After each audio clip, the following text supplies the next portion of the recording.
Well, good day, everybody. It's good to see you. And those of you online, I'm glad you're able to join us. We had a little bit of a slip in our first service, so we decided to run both services online today. Before we go any further, we have a few kids in the room, right? Actually, not as many as first service.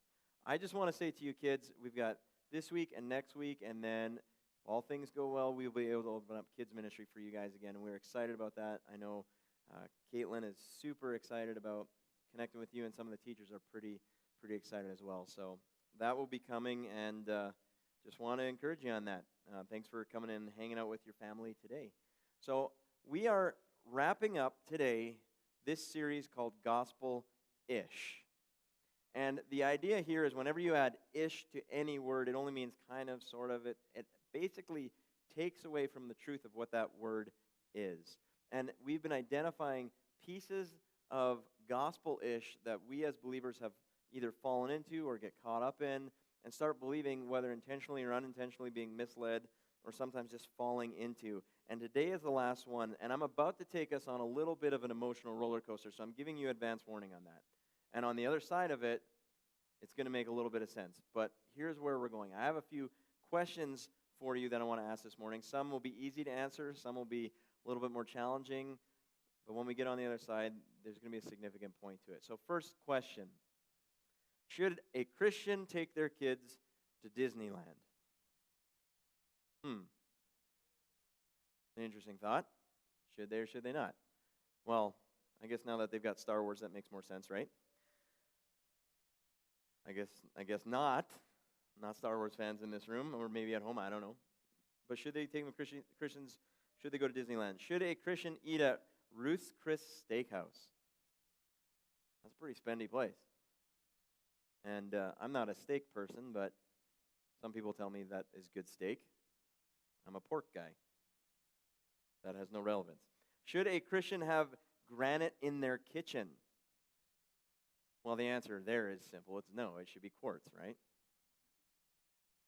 And the last one, should a Christian drive a Tesla? Okay. You know we can, but should we, right? Now let me put another picture up that will tell me whether this picture might change your answer to some of these questions. Here's this next picture. Take a look. So after seeing this, do you think Disneyland is for you?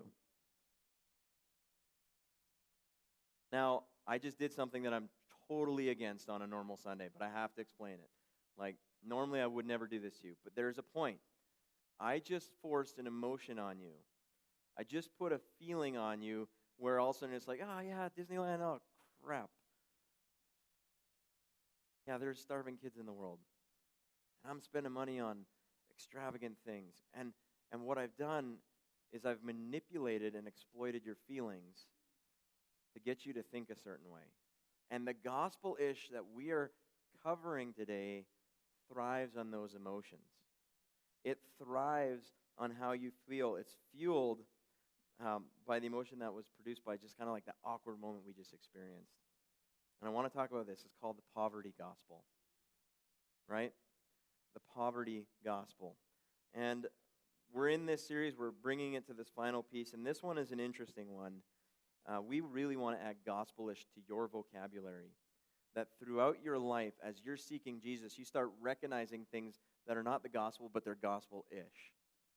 Because this particular gospel, the poverty gospel, is very much gospel-ish. And you'll be surprised how many of us have fallen into this category. Now, what is the poverty gospel? It preaches these four things. So let me throw it out. You help the poor not be poor, even if it makes you poor. Okay? That's what the poverty gospel teaches, right? If you have the resources the world loves, then you must love the world. How about this one? The less you have, the more God can do. When I get to the end of myself and have nothing, then God can truly use me. He can't use me before because he's not powerful enough to do that, or my wealth has gotten in the way. And how about this one?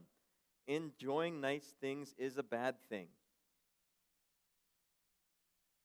Which is really destructive in the sense, especially I'm going to go back to my home country for a minute.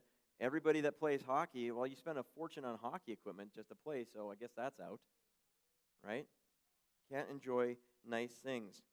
And out of all the gospelish topics that we've talked about, this one probably hits the most on this kind of concept of holier than thou, right? Where it's like, I've given up so much, I'm so much closer to Jesus than you are. We've kind of walked into this. We've kind of experienced this difficult thing. And even the picture I put up there for you, it took us to a place that was really interesting. I'll get into it in a second. But what the poverty gospel does is it romanticizes poverty. It romanticizes poverty, which is a first world thing, because people who are actually poor don't have a romantic view of poverty. They just don't. Okay? Now, what I want to point out to you is, this is the first note today, is the poverty gospel uses the poor to shame the rich. When I put that horrific picture up on the screen, that is a reality. There are children in the world that live like that. And I'm not diminishing their lives, and I'm not saying their lives are not worth helping. But what the poverty gospel does is it takes situations like that, and it doesn't cause you to have compassion necessarily. It causes you to have shame and guilt for what you have. And that is the problem with the poverty gospel, is when you see a picture like that, you should be driven to compassion, not shame and guilt because you actually have something. Okay? That's what we're getting in today. And we're going to see this quite a bit, that Jesus is not a poverty gospel God. That is not what the gospel is. Like last week, the entitlement gospel misses gratitude. The poverty gospel is about misplaced guilt. And we're going to transition here into some texts about wealthy people who lived in the early church. You guys know that 2,000 years ago when the church started? We always go to the verse where they sold everything they have, they gave to the poor, and they had nothing, right? But then we forget that later on they're meeting in people's houses, so people owned houses, right? And some of those houses where they did home church were pretty sizable because there were wealthy people in those churches, actually very wealthy people. And we actually have Paul talking to Timothy, who is a church leader, about that wealth. He spends a moment to talk about it because he acknowledges the fact that there are wealthy people in there. Let's take a look at this. This is 1 Timothy chapter 6, verses 17 through 19. This is what Paul is telling Timothy in the early church.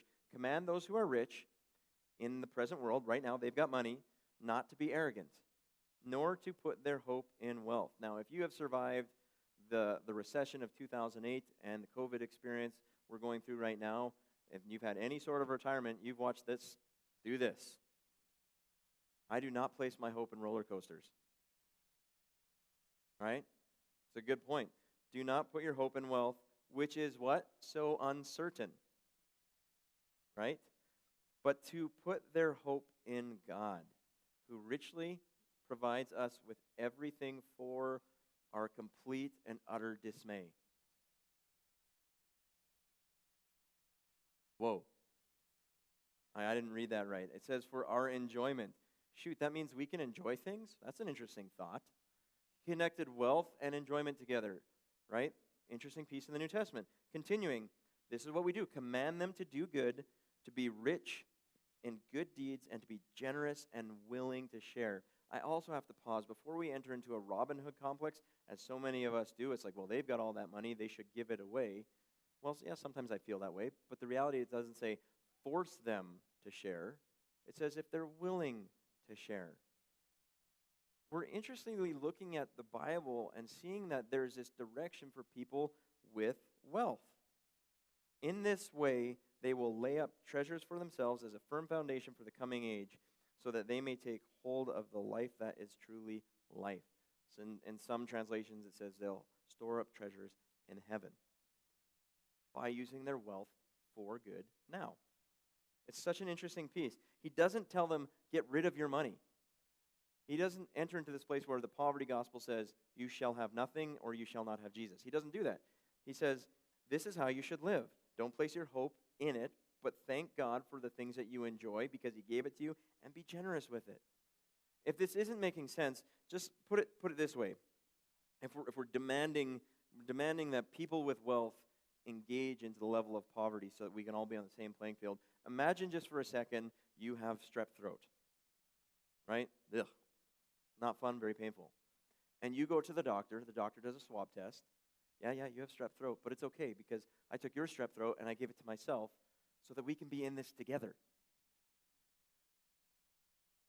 Right? That is a doctor I'm not going to. Imagine when you go up with a broken arm. Ugh.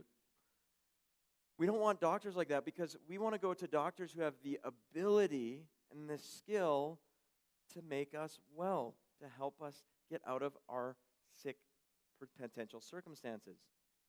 That is the case in which Jesus asks of the wealthy. Right? This is point number 1 of today's message. When this contradicts what the gospel-ish poverty gospel says, the true gospel says this: the gospel uses wealth to serve the poor and the rich. The real gospel doesn't want us to feel guilty about our money, but it wants us to take responsibility of our money and putting it to work. See, here's the interesting thing. Money is a horrible master, but a fantastic servant. Right? We're going to get into what Jesus says about this. It's pretty significant what we can do with it. But let me explain something to you. There are wealthy people that I know personally, and again, I haven't defined what wealthy is, right? What's the standard? We'll get to that later. But there are wealthy people that I reached out to and said, hey, there isn't a church in Stansbury Park. Would you help us get one there? And those people said, sure. So before we ever even had a meeting in this community, there were people from outside this community who used their wealth to give to this mission. And we rented a building before we even had our first small group meeting. It seemed a little backwards and scary to some, but you know what? Risk-taking faith and generosity of wealthy people. Lakeview wouldn't be here. This mission wouldn't exist. This church wouldn't exist without wealthy people. So if those wealthy people were told to, just give up everything, what would happen to the church? And as we're heading into the next few weeks, there are some pretty exciting announcements that we as a church have for you that the leadership team has been discussing, because we have people who believe in using their wealth to serve the poor and the rich. It's a neat opportunity.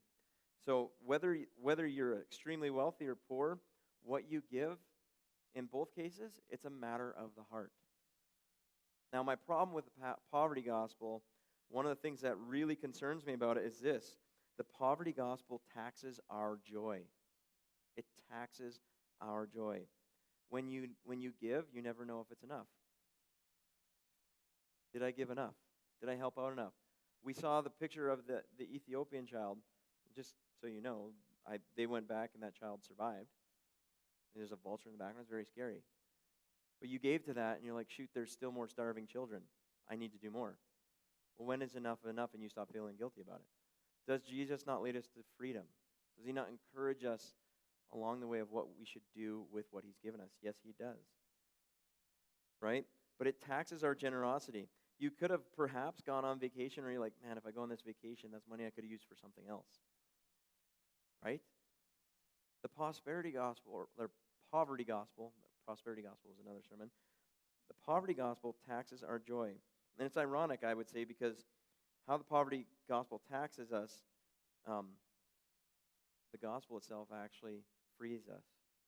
And there are verses, just like everything that's gospel-ish, everything that's not quite to the truth, there's always Bible verses that go along with it, where we just take this little section of the Bible and we start reading it and saying, this is what the gospel is. And I'm going to read to you one of those verses. Actually, several of them. This is 1 John chapter 2, verses 15 through 17. This is where the poverty gospel gets some of its strength from. It says this: do not love the world or anything in the world. If anyone loves the world, love for the Father is not in them. If you are engaging with the world, you don't even love God. That's what this is saying. For everything in the world, the lust of the flesh, the lust of the eyes, and the pride of life comes from, not from the Father, but from the world. The world and its desires pass away, but whoever does the will of God lives forever. This is the poverty gospel's hallmark verse. Now, you read that and go like, Phil, that seems pretty strong.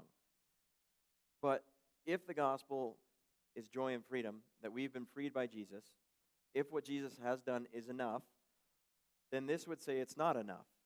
So whenever there's a scripture that you read that seems like it's not in line with perhaps what the gospel says, then we have to take a step back and look at the bigger picture of that verse. And in particular, this particular passage, most people just look at 1 John and they forget that 1 John was written by a man named John the Elder who was leading a church that was in the middle of a church split.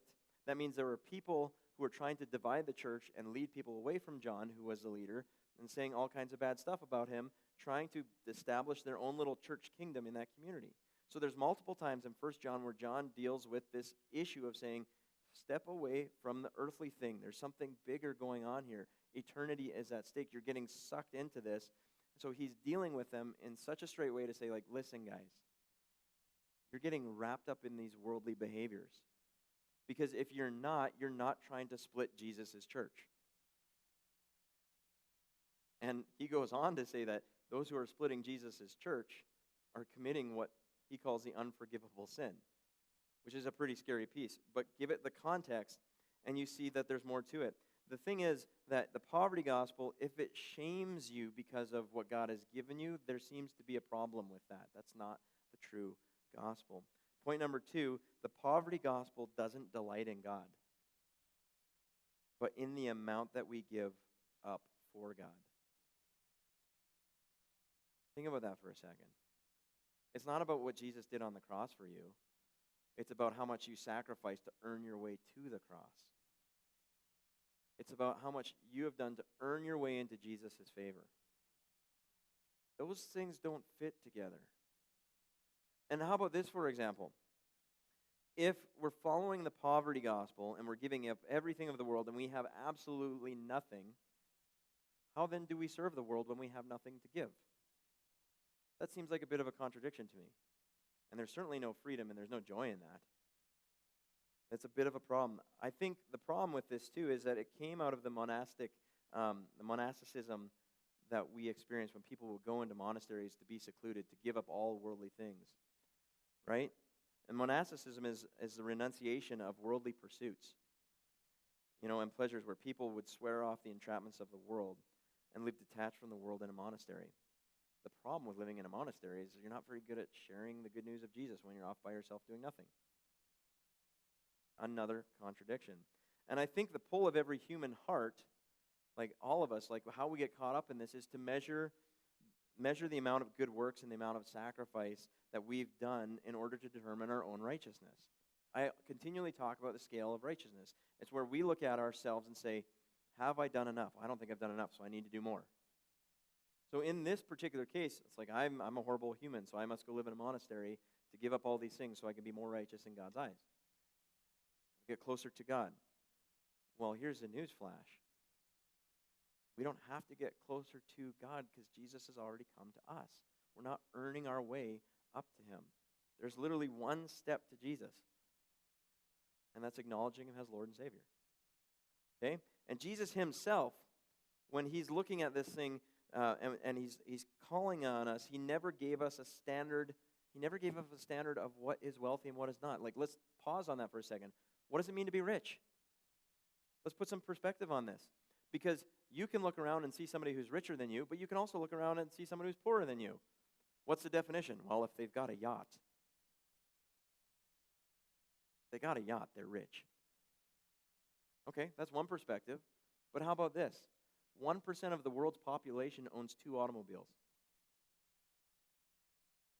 1% of the world's population owns 2 automobiles. That means if you have 2 cars, you are richer than 90% of the world's population. So somebody else looks at you as wealthy. How you like that when they come and Robin Hood you and steal one of your cars? Stealing from the rich to give to the poor.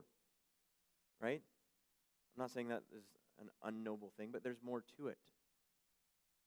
What is the determination? Like, it's difficult. But then Jesus addresses this himself in Luke chapter 16, where he's talking about wealth because he's hanging out with some wealthy people, and he says this, I tell you, use worldly wealth to gain friends for yourselves, so that when it is gone, when what is gone? The wealth, you will be welcomed into eternal dwellings. You didn't buy your way into heaven, but you use your finances to influence those around you. What do you think we do as a church? We send out a mailer. That costs money. We use that to influence people so that we can lead them to Jesus. Not because we're trying to build our kingdom on earth up here, but so that people can find Jesus. Because eventually all the money is going to be gone. Right? If you look back at the history of the people that started the conference that I'm from, they lived very wealthily in Russia. These are the Mennonite Brethren people that my family's background came from. Well, the currency that they use doesn't even exist anymore. And most of them lost all of their wealth when communism took over and there was a Russian Revolution. Things can change like that. So while you have it, use it for good, for things that are eternal. Verse 10, he also says this. Jesus says, whoever can be trusted with very little can also be trusted with much. If I've given you something financially with, you could do something with it. And whoever is dishonest with very little will also be dishonest with much. So if you have not been trustworthy in handling worldly wealth, who will trust you with true riches? The implications is that if you have worldly wealth, you can use it. The other thing about this, maybe we forget this, but Jesus partied. Right? You don't think about that, but he's at parties all the time in the New Testament. He's at somebody's house where there's a big gathering. They're hanging out. We just always think it's always solemn, and they sat around the table like this and didn't smile or have fun conversations. Like, what's the difference between a dinner and a party? I guess it depends on who you invite, right? Well, when Jesus is there, I think it's pretty exciting. But he went to these parties. He told stories about parties. He talked about using wealth to honor others and not just about giving it away to the poor. And he made this point after telling a story which assumed that people would be wealthy, and he didn't blast them for that. And here's what he's saying. Point number 3 of today. This is probably the kicker. God is not asking us to trade places with the poor. He's asking us to be trustworthy with our wealth. What are we doing with it? So now here's an interesting piece. You come to a church, and sometimes you're like, I don't want to go to church because they're going to talk about giving. Well, I'm about to talk about giving. But there's a significant piece of it. Here at Lakeview, we believe the Bible is very clear. Giving is an act of worship. It is your act of worship. It's your individual act of worship that you get to work out between you and God. At this church, I have no idea what people give, and our staff have no idea what people give because we want you to have the freedom to give from your own heart between you and God. But giving is important. Why? Because God has given all of us wealth. In some factors, we're all poor. In some factors, we're all rich.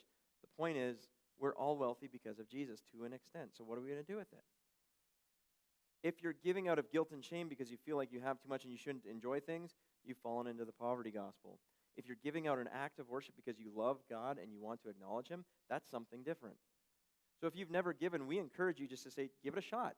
We believe in being a growing giver, but that's between you and God. You pray that out. Phil, how much should I give? Pray about it. Let the Lord lead you into what you're giving. I'm not going to force you on it.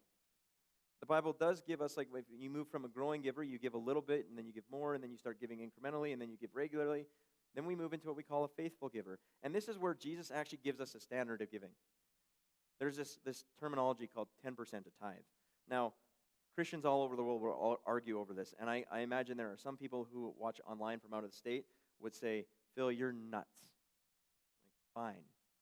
This is what I believe about what Jesus says about worshiping. He gives us 10% so that we at least have a standard that frees us from feeling, did I give enough or did I give too little? So we go from growing giver at Lakeview saying to being a faithful giver. You try, give a certain amount on a regular basis. 10% is a good standard that Jesus gives us. Because then if you've given 10%, you don't have to feel guilty about giving more or less. If He's laid on your heart to give 5%, same thing. Work it out between you and Jesus. And you move from faithful giver, when it's not about the money, you can move to generous giver, giving more than your 10%. Again, you work that out between you and Jesus. Okay? And why 10%? I'm just going to throw this out. Where does this number come from? It comes from Jesus Himself, where He's referring to the Old Testament in Luke 11, verses 42. He says, He's talking to these quote-unquote preacher, pastor-type people called Pharisees, who they give, but then they live their life in a ridiculous way.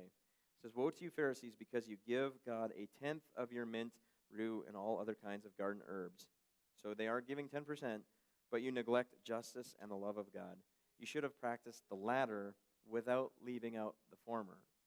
So he's saying, he's acknowledging a practice in the Old Testament. Giving 10% is good.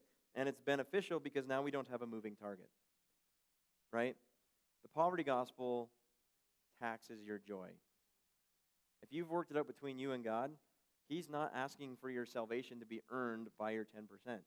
He's not asking you to earn your salvation by the giving that you do, whether it's a growing giver, a faithful giver, a generous giver. None of that matters when it comes to your salvation. None of it does. And I would say the interesting piece that I'm convinced it's biblical to have a target, so you can kind of feel comfortable with it. But at the end of the day, I would say work it out between you and Jesus. I think Jesus is loving and he frees us from these manipulations. Think about this for a second. This is where the poverty gospel and the prosperity gospel are both the same. They're both involving money, and they're both involving you having to use that money to earn your way to the throne of Jesus or be blessed by it. Okay? In the prosperity gospel, you're asking Jesus to bless you for the comforts of this world. In the poverty gospel, you're asking Jesus to bless you because you've given up the comforts of this world. In the real gospel, it's a little bit different. Actually, I'd say it's quite a bit different because Jesus is the one who paid the price. In both of these cases, there is no earning. You cannot earn it. The bill has been paid. The debt has been taken care of. Why we embrace poverty gospel is because we feel guilty about what we have, and we feel like we have a debt that we owe God. If it is gospel-ish, it is wiping out what Jesus has done. It is destroying what Jesus has done when he paid for us with his death on the cross. If you can somehow take control of your salvation back, you minimize what Jesus has done. Now, there is a reality for some of us, and we have to ask this question when it comes to wealth. How do you know when you have too much? And I think we need to go back to what Paul says in 1 Timothy chapter 6, verse 17. This is a good one for us to look at. Command those who are rich. I like how he says command. Tell them, if you're rich in this present world, first of all, don't be arrogant. Don't be full of yourself. Nor to put their hope, what they believe in, don't put it in your wealth because it's so uncertain. Put your hope in God. It's a really simple answer to that question. How do I know when you have too much? The answer is it's not about too much. It's about too attached. The gospel is freeing. What Jesus has done for us is freeing. Now, if you're struggling with, well, what does that mean? I'm too attached. Here's 3 questions you can ask yourself. Would I despair if it went away? Is my hope in my wealth that my life is completely devastated when I lose it? There is no guarantee that we will keep the money that we have today. No guarantee. Is my hope in that? Now, let me just point something out. If you have a plan financially and you've been working on that plan for years and that gets wiped out from underneath you, you're going to have a little bit of time of mourning and grief. That's going to be hard. Your plan has been completely changed. I would expect that. But was your hope built on what you have done, or was your hope built in Jesus? That's the difference between despair. And we are going to be affected by things. It's a reality. It doesn't mean that you're saddened by your losses. That's not wrong. But if you're in despair from it, that's the problem. The second question, do I regularly give some away, or am I holding on to it with my hands so tight that I'm not willing to give it to anybody? That's when you're too attached to your wealth. And this last one, I think, is probably one of the more significant ones. Is my self-worth fixed to my net worth? Do I find my value in what I make? I don't feel value unless I'm making X amount of dollars. That's when we're too attached. Now, I will say to you, I'm not wanting Christians to be super, super wealthy or super, super poor, but if God blesses us with wealth, I'm excited about the opportunity that if God lays it on your heart to give that, what we as believers can do for the world around us. There were people during this COVID season that have given a little bit more to the church for our mercy ministry. Some of you may or may not know that we have that. We bought groceries for families who couldn't afford groceries because of their work situation. It wasn't the church, it was somebody who generously gave to do that. We've been reaching out to the school. I don't know if you guys know this, but the schools in our community have tons of debt on people who cannot pay the bill for their kids to have the lunch piece. We intend to use the finances that God has blessed Lakeview with to pay down some of that debt for people. Now, if we didn't have some sort of wealth, we couldn't do that. There are opportunities, and that is exciting. So regardless of what you give or don't give, your right standing with God can't be achieved by what you give up for God. It's found in what Jesus gave up for you, and that is his life. I'm going to invite the band up. The bottom line on the Gospel-ish series today, this particular one, Gospel-ish says you should always do more and give more. That's what Gospel-ish says. But the gospel says something different. The gospel says Jesus has done what we could never do.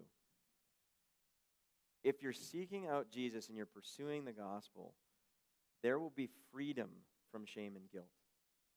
There will be an entering into a relationship with God, the creator of the universe. That doesn't mean he's not going to convict you in your life. That doesn't mean he's not going to guide you away from sinful behavior in your life.